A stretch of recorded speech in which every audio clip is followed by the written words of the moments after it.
Here's your Game Week 4 Premier League predictions. Stay tuned through end to get my thoughts on every single game, given that score prediction. Keen to get you involved too, who we think is going to stand out in terms of individuals, in terms of teams, so make sure you are staying tuned to the end. Should be a very good video.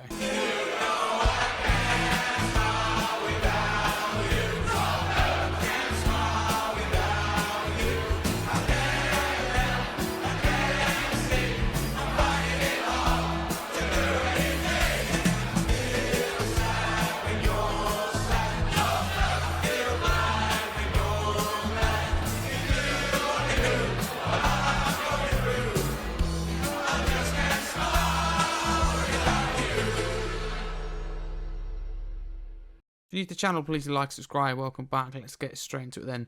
Talk you through in chronological order. We'll start with Arsenal versus Nottingham Forest. It's a 12:30pm kickoff on Saturday lunchtime. That's the first one of the weekend, live, available to watch on TNT Sports. A lot riding, I think, on this game. In terms of Ange Postecoglou, newly appointed Nottingham Forest manager, how different will they play? We know this could be completely different under Nuno, almost like the completely polar opposites. Very drastic change in styles between Nuno and Postecoglou. However, again, it's how quickly that transpires to the players, how quickly Postecoglou gets his methods across to the players.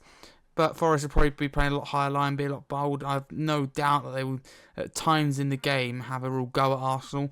Be interesting to see as well as Ange Postecoglou learnt lessons from his time at my club Tottenham. Has he learned from that? I think definitely yes. Still think they're going to be gun-ho at times, high line, attack him. But I think also sometimes they realise in games you have to take a draw or sit back. I think he's learnt from his time in the Premier League. I think he, in the goods and the bads, put it all together.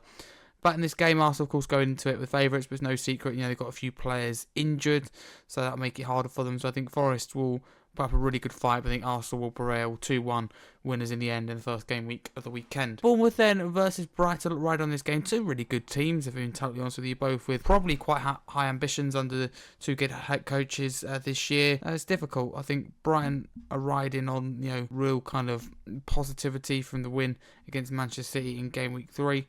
Whereas you've got Bournemouth on the other hand, also riding on positivity, having beaten Tottenham before. So both teams will go into it with a lot of hope, with a lot of expectation. Who do I think is going to come out on top? I'm going to predict maybe slightly, no, unpopular, I don't know if that's fair, but I don't know.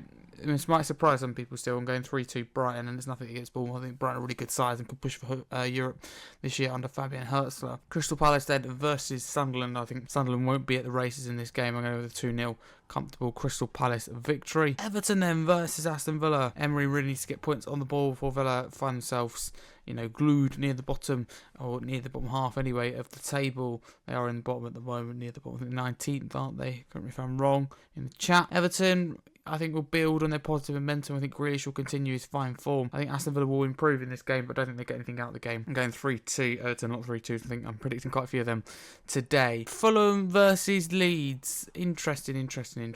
Fulham need the points on the board. Been very unlucky. Some good performances so far. Results haven't reflected the way they've been playing, so I think Fulham will get the result they finally wanted. I think they actually win quite comfortably as well. I'm going to go with 4-1 Fulham, a bruising defeat, second of the season for Daniel Farke's Leeds in terms of the second bruising defeat anyway.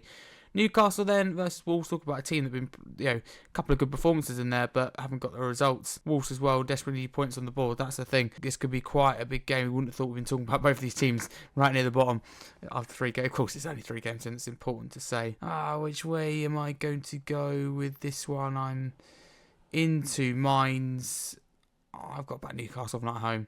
Got back Newcastle home, 1-0 win. I think they'll be made to work hard for it though. West Ham versus my club then. Tottenham have an awful away record against West Ham. I think the last time we beat them at the London Stadium was under Jose Mourinho, 2019 I believe.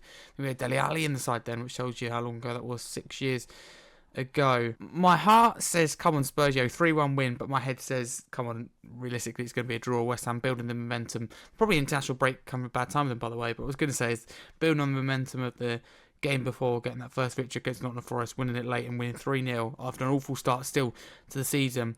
That Forest win relieved pressure on the manager Graham Potter, but there's no better way to relieve any left pressure, which there always is in football, particularly Graham Potter at West Ham at the moment, then beating your rivals. And for West Ham, it is, whether they like it or not, it's a huge game. It's their cup final. It will mean an awful lot. Good to see the half and half scarves banned for this game for West Ham. I think that's the right thing to do. It's not just horrible. It's not. It's like people are thinking, why do you want to ban half and half scarves? Well, it stops people getting into, like, sort of Spurs fans getting in the home end, things like that. We just don't want to see whatever club you support, because you can have a half scarf around your neck and no one's going to know who you support unless you're wearing a top kind of thing, whereas half and half scarves, they cut that out. Plus, anyway, when it's a London derby, it's just not the right thing to do. Half and half scarves for me is just completely wrong. So I'm going 1-1. Brentford versus Chelsea then. Brentford, I think, are going to be better than people give them credit for. I was talking to people at college today, and they're like, oh, Brentford are going to go down. I don't agree. I thought that before a ball was kicked. Yeah, because Brentford have been through a lot of change. But I really like their manager really quickly as well, Keith Andrews. I think they're doing very well. If you'd asked me 1 week in, you asked me 3 weeks ago, I would have agreed. But not now. You can't be saying Brentford are going to go down. I don't think anyway. I think they'll be comfortably in mid-table, cope really well with this change. I don't think they'll be as good as they were under Frank. When I say mid-table, I'm thinking kind of lower mid-table, 12th, 13th, 14th. But I think they'll be comfortable. And in this game, I'm going for a little shock. Not a big shock, but a 2-2 draw. I don't think Chelsea will win this one, being away from home. Not a huge shock, as I did say. Then we move on to this Sunday's games then. Burnley versus Liverpool. Which way is going to go? Big game for Burnley, of course. I mean, not sure how much they can do. I think Burnley will put up a little fight, but I think it will come undone for them, and a 2-0 Liverpool win. I think Liverpool will leave it late, though. Manchester derby to end the Super Sunday, to end Game Week 4.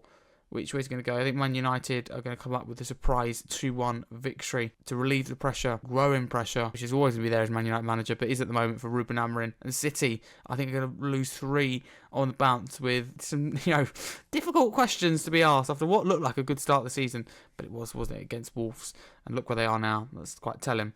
So those are my predictions, and they're on the screen now. What would you change in the comments below? But thank you very much for watching. Get involved in the comments below with your thoughts, as I said, what you would change. But thank you very much. If you're new, like, subscribe to the channel, and enjoy Game Week 4.